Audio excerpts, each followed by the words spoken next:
ឧបទ្ទវ Harvester ឧបទ្ទវ Harvester គឺជាការប្រទះឃើញនៅវត្ថុដែលមិនស្គាល់អត្តសញ្ញាណបានបង្ហាញខ្លួននៅថ្ងៃទី6 ខែមេសាឆ្នាំ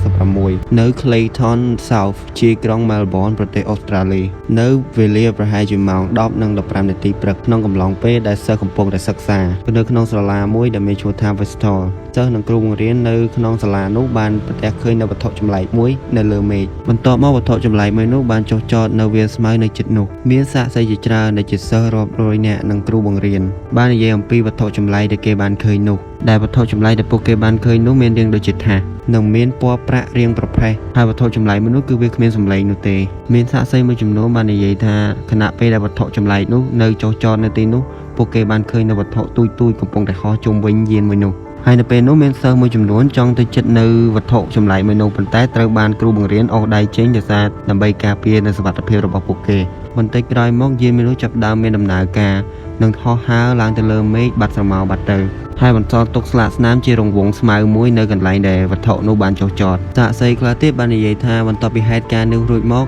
មាននៅមនុស្សមួយក្រុមដែលស្លៀកពាក់ខ្មៅដែលពួកគេគឺមកពីខាងរដ្ឋាភិបាលបានមកហាងឃាត់និងគម្រាមកំហែងពួកគេមិនឲ្យនិយាយនៅរឿងរ៉ាវដែលពួកគេបានឃើញវត្ថុនោះចេញទៅខាងក្រៅនោះឡើយហើយបន្ទាប់មកអាជ្ញាធរនៅពេលនោះបាននិយាយថាអ្វីដែលសាក្សីទាំងអស់នោះបានឃើញគ្រាន់តែជាបាឡុងដែលបានបាញ់បង្ហោះនៅក្បែរនោះក្នុងកម្មវិធីស្រាវជ្រាវមួយតែប៉ុណ្ណោះ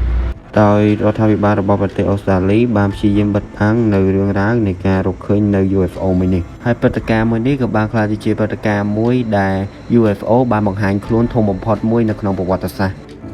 ឧបទ្ទហេតុ Roswell ឧបទ្ទហេតុ Roswell គឺជារឿងរ៉ាវដ៏អាថ៌កំបាំងដ៏ល្បីមួយទាក់ទងទៅនឹងមនុស្សភពក្រៅក្នុងប្រវត្តិសាស្ត្រនៅខែកក្កដាឆ្នាំ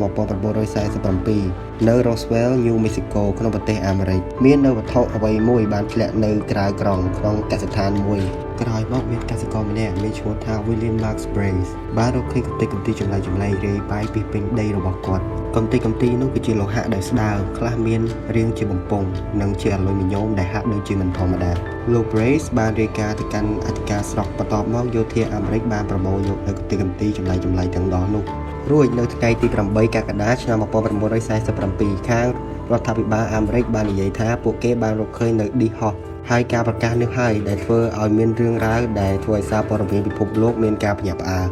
ប៉ុន្តែមួយថ្ងៃក្រោយមកខាងរដ្ឋាភិបាលសហរដ្ឋអាមេរិកបានកន្លះពាក្យសម្ដីវិញថាអ្វីដែលពួកគេបានឃើញគ្រាន់តែជាបាឡុងតែប៉ុណ្ណោះប៉ុន្តែផ្អែកទៅលើសាក្សីដែលនៅទីនោះនិយាយថាវាមិនមែនជាបាឡុងទេព្រោះវត្ថុដែលបានធ្លាក់នោះគឺស្រាលខ្លាំងរឹងមាំហើយមិនអាចដុតបានហើយវត្ថុនោះនៅពេលដែលធ្លាក់មកគឺមានទីតាំងធ្លាក់រាយប៉ាយដែលវាមិនហាក់ដូចជាបាឡុងធ្លាក់នោះទេមានមនុស្សខ្លះទៀតបានអះអាងថាមានសាកសពមនុស្សភពក្រៅបានរកឃើញប៉ុន្តែមិនមានអ្វីមកបញ្ជាក់នោះទេហើយមនុស្សជាច្រើននៅតែជឿថាយោធាសហរដ្ឋអាមេរិកបានបិទបាំងនៅអ្វីដែលបានកើតឡើងដោយអស់កាលជាយូរឆ្នាំមកមានការបញ្យល់ផ្លូវការមួយនៅទសវត្សរ៍ឆ្នាំ1990ពីរដ្ឋាភិបាលសហរដ្ឋអាមេរិកបានផ្សាយរបាយការណ៍ថាកំទេចកំទីដែលបានធ្លាក់ទាំងអស់នោះគឺបានមកពីគម្រោង Mogul ដែលជាកម្មវិធីសម្ងាត់មួយការកំឡុងសង្គ្រាមត្រជាក់ដែលប្រើប្រាស់បាឡុងរយៈកម្ពស់ខ្ពស់ដើម្បីស៊ើបការធ្វើតេស្តនុយក្លេអ៊ែររបស់សហភាពសូវៀតហើយនៅក្រោយមកទៀតមានការនិយាយតាក់ទងចំណុចសាកសពរបស់មនុស្សភពក្រៅដោយខាងយោធាអាមេរិកបានលើកឡើងថាវាមិនមែនជាមនុស្សភពក្រៅទេតែជាតុក្កតាសាកល្បងបានទម្លាក់នៅក្នុងទសវត្សរ៍ឆ្នាំ1950មិនមែនឆ្នាំ1947នោះទេដោយជំហរផ្លូវការរបស់យោធាអាមេរិកបាននិយាយថា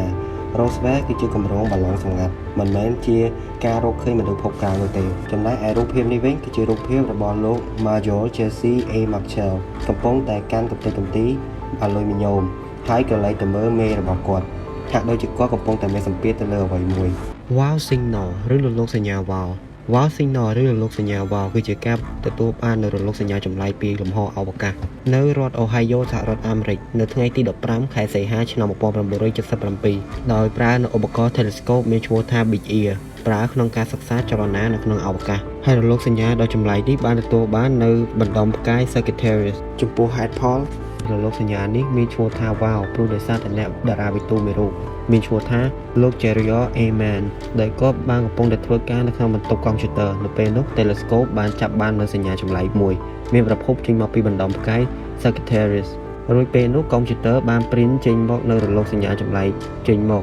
ហើយធ្វើឲ្យលោក Jerry បញ្ញាប់យកប៊ិចក្រហមមកគូរជុំវិញនៅសញ្ញានោះ រួចសរសេរពាក្យថា wow ដោយសារតែការភ្ញាក់ផ្អើលរបស់លោក Jerry រួចបន្ទាប់ពីថ្ងៃដែលបានទទួលនូវសញ្ញាចម្លែកនោះមកពុំមានការទទួលបាននូវសញ្ញាចម្លែកណាមួយចេញពីម្ដុំផ្កាយ Sagittarius នោះទៀតឡើយហើយអ្វីដែលធ្វើឲ្យសញ្ញានេះគួរឲ្យចាប់អារម្មណ៍នោះព្រោះវាអាចជាសញ្ញាដែលបញ្ជាក់ថា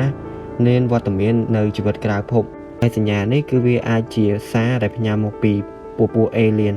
ឬមនុស្សក្រៅភពប៉ុន្តែមានការសិក្សាមួយចំនួនបាននិយាយថាសញ្ញានេះអាចកើតឡើងដោយសារតែផ្កាយ pulsar ឬក៏ជាពពកអវកាស hydrogen ប៉ុន្តែត្រូវបានបកស្រាយថាសញ្ញាទាំងនោះគឺមិនមែនជាផ្កាយនោះទេរួចមកដល់សប្តាហ៍ថ្ងៃនេះគឺមិនមានអ្នកណាគេដឹងទេថាតើសញ្ញា wow នោះគឺទទួលបានចេញមកពីណាពន្លឺ Phoenix Light ពន្លឺ Phoenix Light គឺជាការប្រទះឃើញនៅពន្លឺចម្លែកលើមេឃថែមទាំងមានមនុស្សជាច្រើនបានឃើញនៅពន្លឺទាំងនេះដែលរឿងនេះបានកើតឡើងនៅថ្ងៃទី13 ខែមីនាឆ្នាំ1997នៅម៉ោងប្រហែលជា 6:55 នាទីល្ងាចនៅរដ្ឋ Arizona សហរដ្ឋអាមេរិកកាលយប់នោះមានមនុស្សជាច្រើនបានឃើញនៅយានហោះដែលមានរាងដូចជាអក្សរ V ដែលបានអណ្ដែតនៅលើមេឃស្ងាត់ៗបាំងផ្កាយនៅលើមេឃហើយវត្ថុនោះហោះទាបមិនដូចជាយន្តហោះធម្មតានោះទេមនុស្សមួយចំនួនបាននិយាយថាយាននោះគឺជាយានតូចៗហើយមានមនុស្សមួយចំនួនទៀតបាននិយាយថាវាគឺជាយានតែមួយដែលមានទំហំធំខ្លាំងហើយនៅយប់បន្ទាប់ពន្លឺទាំងនោះបានលេចឡើងម្ដងទៀតដែលធ្វើឲ្យប្រជាជនដែលនៅពីចម្ងាយជាមួយនឹងប៉ុស្តិ៍ទូរទស្សន៍បានថតបានរួចបង្ហាញជាវីដេអូនេះមក Yep. ដែលធ្វើឲ្យមានការភ្ញាក់ផ្អើលយ៉ាងខ្លាំងបន្ទាប់មកខាងយោធាអាមេរិកបានរាយការណ៍ថាពន្លឺដែលបានមើលឃើញនោះក៏ដូចជា flare ដែលបានបាញ់ចេញពីយន្តហោះព្រោះថានៅយប់នោះខាងយោធាអាមេរិកមានការហាត់សមយន្តហោះហើយអ្វីដែលយោធាអាមេរិកបាននិយាយនោះគឺវាមិនអើយអ្វីដែលបានមើលឃើញទេព្រោះថាភ្លើងយន្តហោះដែលបានបាញ់ចេញមកនោះគឺមិនមែនហោះតែមួយកន្លែងទេហើយពន្លឺដែលប្រជាជនបានមើលឃើញវាជាពន្លឺមួយដែលហោះស្កឹងនៅលើមេឃហើយបន្ទាប់មកខាងរដ្ឋាភិបាលបានសោកចំអកទៅកាន់អ្នកដែលបាននិយាយរឿង UFO ដែលបានហោះនៅលើរដ្ឋ Arizona នេះប៉ុន្តែក្រោយមកមានអតីតអភិបាលក្រុង Arizona មានឈ្មោះថាលោក Fifier Smithson បាននិយាយរឿង UFO លើប៉ុស្តិ៍ទូរទស្សន៍ដែលធ្វើឲ្យមនុស្សជាច្រើនកាន់តែជឿនៅលើរឿង UFO នេះ Ghost Rocket ឬខ្មោចរ៉ុកែតខ្មោចរ៉ុកែតឬ Ghost Rocket គឺជាវត្ថុមិនស្គាល់អត្តសញ្ញាណមានរូបរាងជារ៉ុកែតបានហោះនៅលើមេឃនៅក្នុងឆ្នាំ1946និងបានហោះកាត់ប្រទេសដូចជា Scandinavia, Sweden, Finland និង Norway មនុស្សជាច្រើនបានបរិយាយអំពីរូបរាងនិងការបង្ហាញខ្លួនរបស់វាថាវាមានរូបរាងដូចរ៉ុកែតគ្មានសំឡេងមានល្បឿនលឿនចេះបត់បែនបដូរទិសដៅនិងពេលខ្លះបង្ហាញជាកន្ទុយពពកនៅពីក្រោយរ៉ុកែតហើយវាធ្លាក់ទៅក្នុងបឹងរួចក៏បាត់ខ្លួនទៅដោយមិនបន្សល់ទុកភស្តុតាងអ្វីឡើយហើយរឿងទាំងអស់នេះគឺកើតឡើងជាង 2000 ដងប៉ុន្តែនៅតែមិនមានភស្តុតាងច្បាស់លាស់ហើយក៏បង្កជាការចោទប្រកាន់និងសង្ស័យទៅលើសហភាពសូវៀតថាកំពុងតែតេស្តរ៉ុកែតរបស់អាល្លឺម៉ង់ដែលសូវៀតបានរបស់បានពីពួកអាល្លឺម៉ង់នៅក្រោយសង្គ្រាមលោកលើកទី2ប៉ុន្តែការចោទប្រកាន់នេះគឺវាមិនសមហេតុផលនោះទេព្រោះថាมันមានកំទេចកំទីរបស់រ៉ុកែតបានរកឃើញឡើយការបកស្រាយមួយចំនួនទៀតបាននិយាយថាវាអាចជាអាចផ្កាយឬក៏ផ្កាយដុសកន្ទុយប៉ុន្តែវានៅតែមិនសមហេតុផលព្រោះថាអាចផ្កាយមិនអាចបត់បែនបដូរទិសដៅបានទេរឿងរ៉ុកែតខ្មោចនៅតែមិនអាចរកប្រភពរបស់វាបានហើយវាក៏បានក្លាយជារឿងដែលមនុស្សគិតថាវាជា UFO ដែលបានបង្ហាញខ្លួននៅចំនួននោះឧបទ្ទហេតុ Low Box Light ឧបទ្ទហេតុ Low Box Light គឺជារឿងរ៉ាវពន្លឺចម្លែកបានបង្ហាញខ្លួននៅខែកញ្ញាឆ្នាំ1951នៅរដ្ឋ Texas សហរដ្ឋអាមេរិកកាលយប់នោះនៅសាកលវិទ្យាល័យ Texas នៅលើមេឃមាននៅពន្លឺចម្លែកជាច្រើនបានបង្ហាញខ្លួនមានរាងជាអក្សរ V ហើយមានពន្លឺភ្លឺផ្លែតរួចមាននរសាក្សីដ៏គួរឲ្យទុកចិត្តជាច្រើនបែរជាអ្នកវិទ្យាសាស្ត្រនិងសិស្សនៅសាលានោះបានឃើញពន្លឺទាំងនេះបន្ទាប់មកមានសិស្សម្នាក់ឈ្មោះថា Carl Hart Jr. កាលចំនួននោះគាត់បានទាញកាមេរ៉ាមកថតពន្លឺទាំងអស់នោះបង្ហាញជារូបភាពដែលយើងឃើញនេះមក